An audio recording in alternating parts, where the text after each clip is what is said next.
हम लोग को दर्पण जानना है ना हो। तो दर्पण जानना है तो चलिए देखते हैं हम लोग दर्पण। दर्पण मुख्यतः 3 प्रकार का होता है। सबसे पहले जान लेते हैं हम लोग दर्पण का मुख्यतः प्रकार जो होता है कितना होता है, 3 होता है, ठीक ना। यहाँ पे देखिए बाबू दर्पण का प्रकार होता है, पहला होता है समतल दर्पण, समतल दर्पण होता है। अगला हो जाता है बाबू आपका गोलीय दर्पण। कौन सा दर्पण, गोलीय दर्पण, गोलीय दर्पण। इसके बाद आपका हो जाता है एक परवलयीय दर्पण, ठीक है।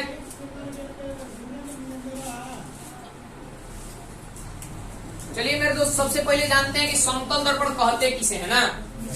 तो वैसा दर्पण जिसका परावर्तक सतह क्या हो बाबू, एक समतल में हो। जब परावर्तक सतह मेरे दोस्त, जब परावर्तक सतह एक समतल में हो तब उसे कौन सा दर्पण, समतल दर्पण। अब चलिए देखते हैं बाबू, देखिए अभी ये जो हम फिगर बनाए हैं ये हमारा दर्पण है, ये एक प्रकार का शीशा है। क्या है, शीशा है। अगर इस प्रकार के सतह से बाबू प्रकाश को आप टकराइएगा तो वो सीधे इसको पार कर जाएगा। क्या हो जाएगा, पार कर जाएगा।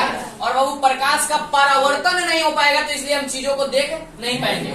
चीजों को देखने में सबसे ज्यादा सहायक कौन होता है, प्रकाश का परावर्तन। जब किसी भी चीज से बाबू प्रकाश टकराता है उसका परावर्तन होता है, तभी उसका प्रतिबिंब हमारे आंखों के रेटिना वाले भाग पे। किसी को दिक्कत है, किसी को दिक्कत नहीं ना। चलिए आगे बढ़ जाते हैं। तो चलिए बाबू देखिए अभी ये जो है हमारा बाबू शीशा है, एक कांच है। अब देखिए इसको हम क्या करेंगे बाबू, इसका एक सिरा कलई या रजती करेंगे। तो जो कलई होता है बाबू, जो भाग कलई होता है ये तो बाबू AgBr, सिल्वर ब्रोमाइड या सिल्वर नाइट्राइड या फिर पारा से किया जाता है। किससे मेरे दोस्त, पारा से, ठीक ना। सबसे अधिक परिवर्तन की क्षमता किस में पाई जाती है, तो वो चांदी नाम के धातु में पाई जाती है। सबसे अधिक अगर परिवर्तन की क्षमता का बात किया जाए तो बाबू चांदी नाम की धातु में पाई जाती है। तो जो लेप होता है दर्पण के एक सिरे पे जो लेप लगा होता है वो सिल्वर ब्रोमाइड का होता है। किसका होता है, सिल्वर ब्रोमाइड या सिल्वर नाइट्राइड का भी कभी कभी यूज करते हैं हम लोग, ठीक है। किसी को कोई दिक्कत नहीं ना है, आगे बढ़ जाए। तो देखिए मेरे दोस्त इसमें जान गए हम कि समतल दर्पण वैसा दर्पण जिसका परावर्तक सतह, कौन सा सतह, अब कहिएगा कि परावर्तक सतह किसे कहते हैं ना, परावर्तक सतह किसे कहते हैं। तो वैसा दर्पण का वह भाग जिससे कि प्रकाश टकराकर पुनः उसी माध्यम में लौट जाता है, तब उस भाग को क्या कहते हैं, दर्पण का वह भाग जिसपे बाबू क्या प्रकाश आता है और टकरा करके पुनः उसी माध्यम में क्या हो जाता है, चला जाता है, तब उसको क्या कहते हैं, क्या कहते हैं। दर्पण से संबंधित बहुत सारी कुछ इम्पोर्टेंट तथ्य है, उसके बारे में हम लोग जान लें।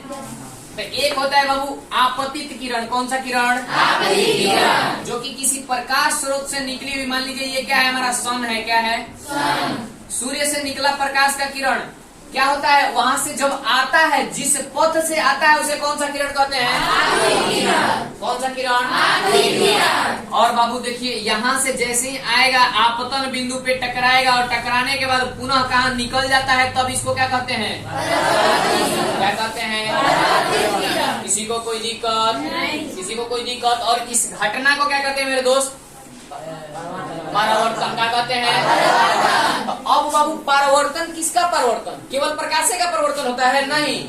हम यहाँ से बोले वहां से टकरा करके आवाज फिर आ रहा है तो ध्वनि का भी परिवर्तन होता है। क्योंकि इस घटना में किसका परिवर्तन हो रहा है मेरे दोस्त, प्रकाश का। किसका, प्रकाश का। तब इसको क्या कहेंगे, प्रकाश का।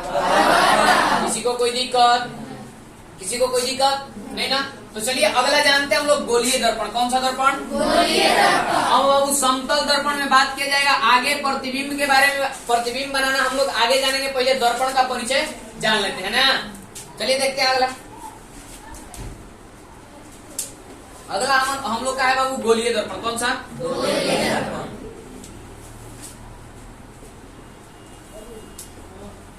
गोलीय दर्पण तो वैसा दर्पण जिसका परावर्तक सतह किसी खोखले गोले का भाग हो।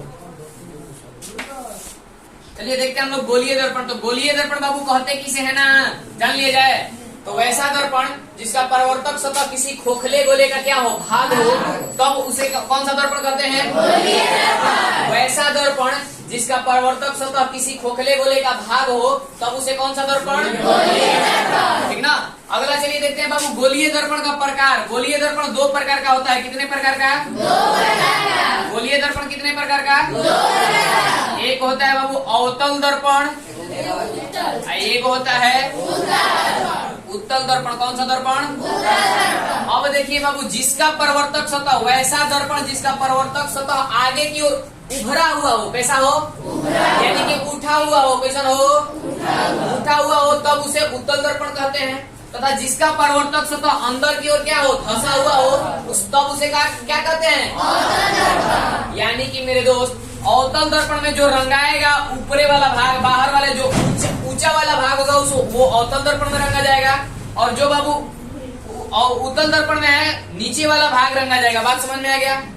जिसका परावर्तक सतह जो क्या होगा, आगे की ओर उभरा हुआ होगा, उत्तल दर्पण। जिसका परावर्तक सतह अंदर की ओर धंसा हुआ होगा, अवतल दर्पण। कौन सा दर्पण? किसी को कोई दिक्कत? किसी को कोई दिक्कत नहीं ना? तो चलिए जानते हैं हम बाबू आगे। अगला आप लोग का है बाबू परवलयीय दर्पण। कौन सा दर्पण? परवलयीय दर्पण यानी कि वैसा दर्पण जिसका परावर्तक सतह किसी परवलय के आकार का हो। कैसा हो? वैसा दर्पण जिसका परावर्तक सतह किसी परवलय के आकार का हो, तब उसे बाबू परवलयीय दर्पण। किसी को कोई दिक्कत? किसी को कोई दिक्कत मेरे दोस्त? ठीक ना? नहीं ना?